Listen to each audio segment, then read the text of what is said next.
Assalamu alaikum wa rahmatullahi wa barakatuh. How are you, my dear sisters? I hope you are all doing good. Inshallah, today we are going to explain the makhraj or the articulation point of letter Ain and Ha. Let's share this chart.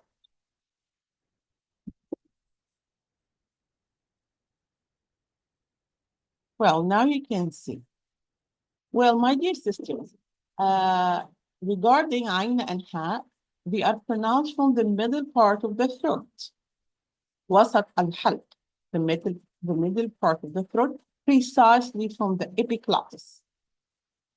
This is the Ain, this is the articulation point of letter Ain, and this is the articulation point of letter Ha. Both are articulated from the same makhraj, from the same articulation point, from the epiglottis. How? The epiglottis will return back towards the wall of the throat. This is the epiglottis. The epiglottis will return back toward the wall of the throat. Here also the same. Epiglottis will be pushed back or return back, whatever, towards the throat wall. This is the throat wall. But the only difference that with the Ain, we push back more than with the Ha. If you make a comparison between the distance here, in case of the Ra, and here, in case of the Ha, of course, with Ain, the distance is much narrower than here. So the distance here is less than here. So the epiglottis is pushed back with the Ain more than with the Ha. So I will repeat, Ain and Ha, they are pronounced from the middle of the throat, precisely from the epiglottis. How? We are going to push the epiglottis towards the wall of the throat, but with the Ain, we are going to push back more than with the Ha. Okay? This is the makhraj or the articulation point of Ain and Ha. But kindly pay attention, my dear sisters. There is a very, very, very important point. Do not push the epiglottis back more than it's needed with Ain or with Ha. Otherwise, you are going to pronounce huruf al-mufakhama. You are going to turn Ain and Ha into heavy letters. They are light letters. They are huruf al-muraqaqa in Arabic. If you push the epiglottis more than it's needed, you are going to pronounce them as huruf al-mufakhama, as heavy letters. And this, in some countries, they do this. In some countries, they do this. Al-huruf al-mufakhama, the heavy letters or the full mouth letters, they are khussa, ضغط القلب, only 7. Ain and Ha, they are light letters. I will repeat, you will commit this mistake if you return the epiglottis more than it's needed. Because, my dear sisters, simply we are pronounced any heavy sound, any heavy غنة, any حرف مفخم, any غنة مفخمة. How? By doing two things. By returning the epiglottis and by hiring the back of the tongue. Simply. I will repeat. How we pronounce any mufakham sound, any heavy sound or heavy ghunna? By two things. We are hiring the back of the tongue and we are returning the epiglottis or we push it back towards the wall of the throat to narrow the area from where the sound will be passed. That's why it becomes a harf al-mufakham or shawt al-mufakham or heavy sound. So if you retain epiglottis more than it's needed with Ain or with Ha, you will pronounce them as heavy sound. This is the mistake you will correct. So kindly pay attention. It's simply ah, ah, ah, ah, ah, not ah, ah. I return the epiglottis more than it's needed. If I return it more than it's needed, I will narrow this area more and more, and this is not accepted with Ain. If I say this is also not correct. I commit the same mistake, retain the epiglottis more than it's needed. So it's and ah. Okay. With some people, especially the non-Arabs one, you will find and some difficulties in pronouncing those letters. How you are going to face this problem? To feel the epiglottis, especially at the start, and especially that a lot of language doesn't have any similar letters, so you do not usually you use the epiglottis in pronunciation. So how you are going to feel the epiglottis? You are going to feel the epiglottis in two positions. In gargling position, gargling, when you are making wudu, when you make this ah, ah, ah, ah, ah, you will feel the epiglottis return back. You will feel it. If you do not feel it, you can practice laying in your back. You will feel the epiglottis.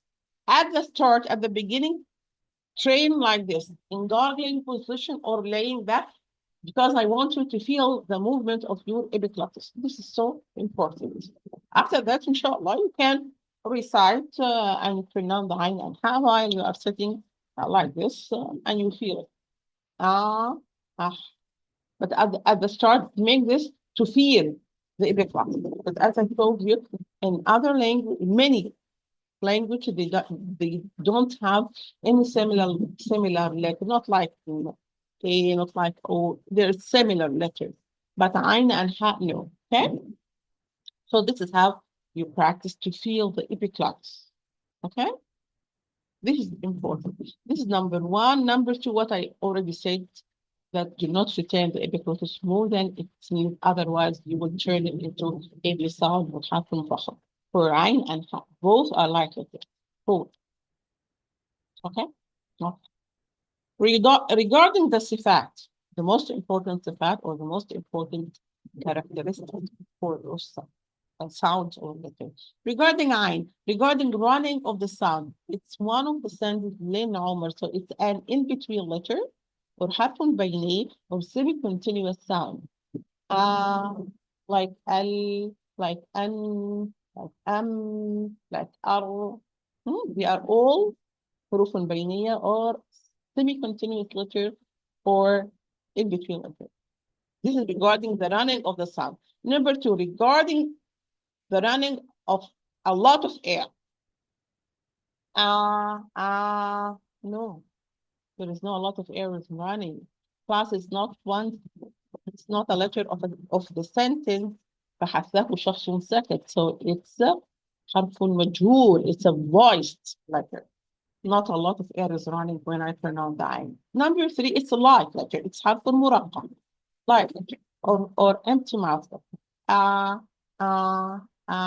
And I told you how you are going to turn it into full mouth letter or حرف مرقم. Okay? Okay. Regarding the ha, first about running of the sound. No, the sound is running. So it's harfun rah. It's a loose letter. Harfun rah, loose letter. The sound is running when I pronounce the ha. The longest duration for any letter. It's the harfun rahwa or loose letter when it has sukun form. Okay. Number two, regarding running of a lot of air. Plus, it's one of the sentences فحثه شخص سكت. So it's voiced letter. It's voiced letter. والحرف المهموس. A lot of air is running. I'm pronouncing the ha. Regarding being light or full mouth letter or heavy letter, it's حرف مرقق. It's light. Okay. So, making comparison. First, the articulation point, there is a tiny difference. Yes, both big epiglottis, but here with I, return back more than with ha. Number two, regarding sifat, Ain is an in-between letter, حرف بيني. Ha, it's حرف loose. Number two, Ain, it's حرف مجهول, it's voiced. Ha, it's حرف مهموس, it's voiceless.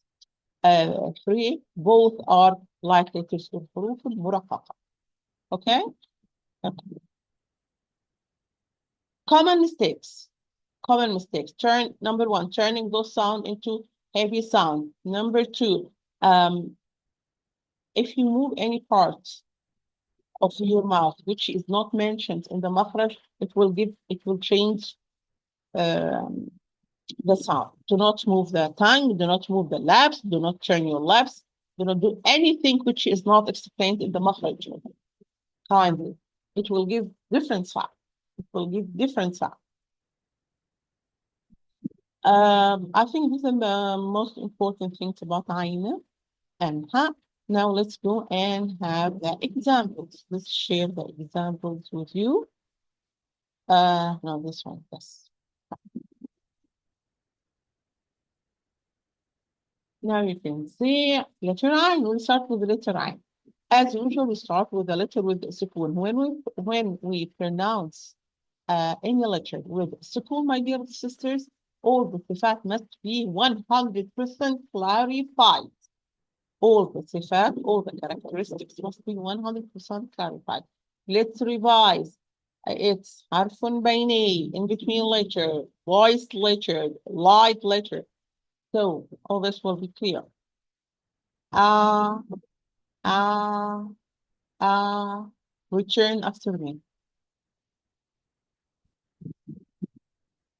Ah, ah.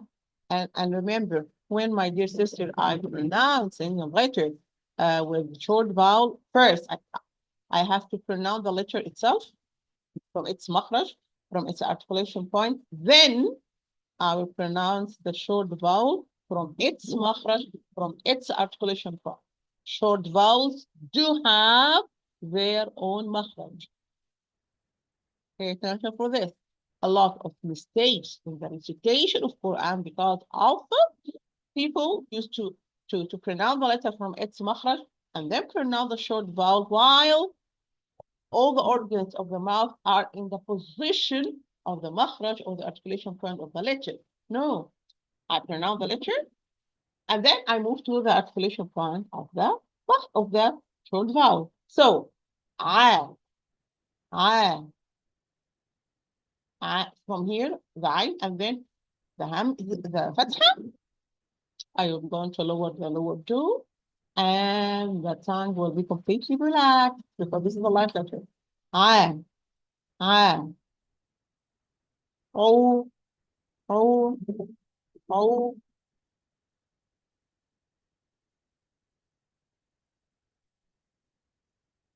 I, I, I,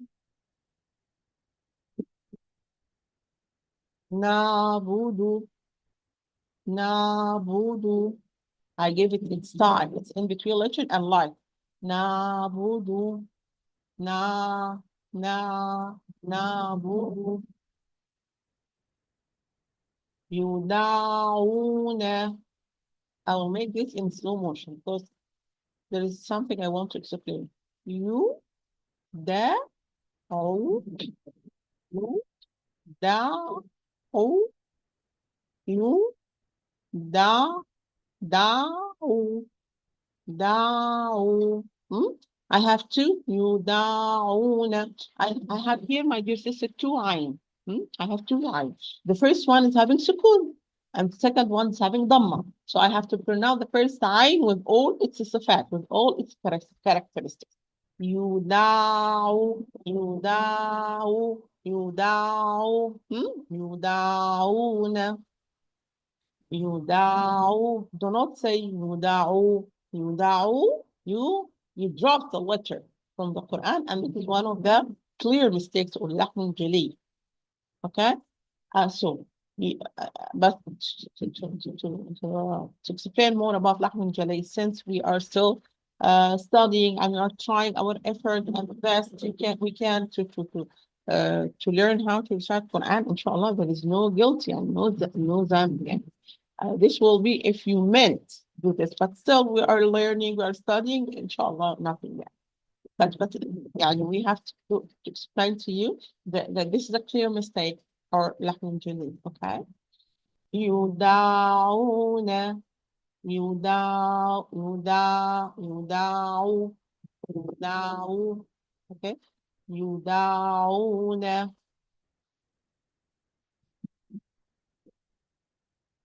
Repeat kindly.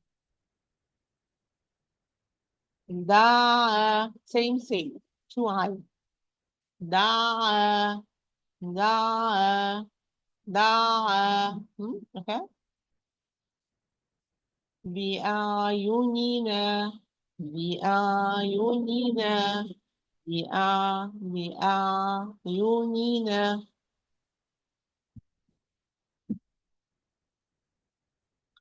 We'll share now the examples for letter ha.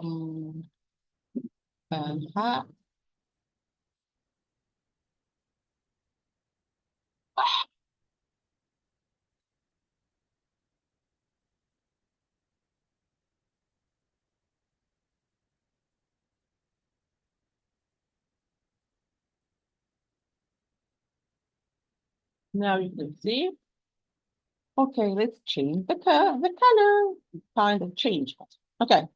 When we pronounce any letter with the spoon, as we said, all the sifat, all the characteristics must be 100% clarified. So the ha, let's remember. Okay, it's loose letter حرف الرخوة. حرف المغموس, it's voiceless letter, and حرف المرقق, light letter. So all this must be 100% clarified with the sukun. So, ah, ah, ah. Repeat kindly.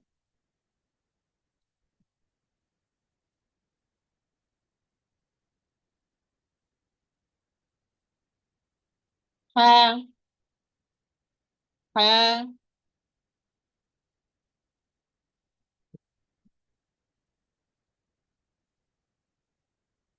who, who. Here it's supposed to be he. I will write the ha with kasra. He, he.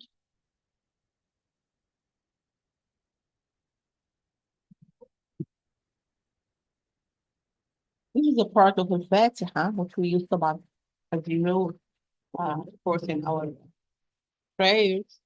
So it's very important and possible attempt to master the recitation of the Fatiha as possible as can and do your best, and Allah, inshallah, will be with you. As we say, always practice makes perfect. So, الرحمن الرحيم. الرحمن الرحيم. الرحمن sorry. رح because it has to put الرحمن الرحيم.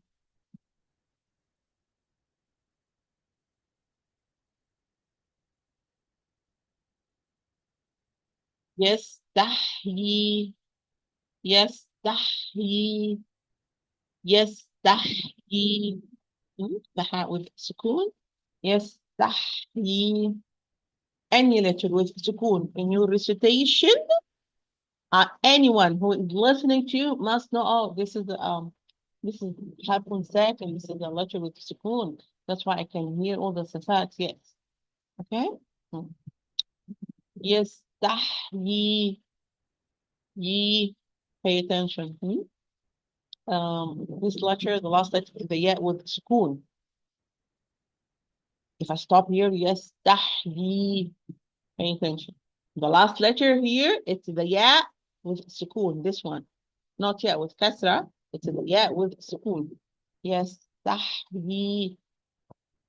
If I continue recitation, I will have mad jaiz munfasil. It's optional disconnected mad. For the famous Hafsa and Asim, it's 4 counts. يستحيي أن يضرب. And I will continue recitation. Okay, let's go here. بسم الله الرحمن الرحيم. وليمحص. وليمحي. وليمحي. The first ha, it's have spoon running. So حرف النخ, loose, voiceless. وليمحي. The first one is with spoon. Second one with kasra. وليمحيص. ويمحق ويمحق ويمحى ها. Pay attention here, my dear sister, because here this word I have the ha, it's followed by qaf, it's full mouth, it's حرف مفخم the qaf. So kindly pay attention, do not turn the ha into also حرف مفخم into full mouth letter or heavy letter. It's light. Always when there are two neighbors, the first one is a light and the next is the heavy of the opposite. This could affect this letter could affect the other one. So in such a case, pay attention. We have a rule, an important rule in our recitation of Quran. It's called قاعدة تخريص الحروف. In English, is to pronounce each letter separately. To pronounce each letter separately. How? I will clear the drawings first. For example, my dear sisters, here, I need a pen. Okay. So here I have this word. ويمحق. When I pronounce this word, I have to pronounce each letter alone. I will start, for example, with the ya, as a word is yamhaq. Well, it's a letter before. Ya with fatha. Yeah. And then I'll pronounce the meme with sukoon. Yam. And then the ha with fatha. Yam ha. And then the qaf with fatha. Yam ha qa. This is pronounced the letters separately. What does it mean? That when I'm pronouncing the ya with fatha, when I'm pronouncing the ya with fatha, I am not thinking about the meme with sukoon. Otherwise, it will affect the ya. ويمحى. This you will feel it more when the letter, a light letter is followed by a heavy letter like this or opposite. Here, the ha, it's a light letter. While the qaf is a full mouth or حرف مفخم. So, ha, after I finish the ha, I move to the qa. Ha, qa, ha, qa. If I am thinking about the qa while I'm pronouncing the ha, it may affect. It may affect, especially at the beginning. ويمحى ha no. ويمحق يمحى. It's I turn the ha into a full mouth. ويمحى. The حرف المرخخ or the light letter, the sound is running outside of the mouth. ويمحى ha. While with قاف, the sound is ascending toward the roof of the mouth. قا قا ha قا ha قا. Okay, inshallah, I think it's inshallah. This is about today a lesson. I hope it was not that difficult. It's easy, but just need to practice. Inshallah, practice makes perfect. May Allah be with you. Help you and guard you. In Allah's safety. Salaam alaikum wa rahmatuhu wa barakatuh.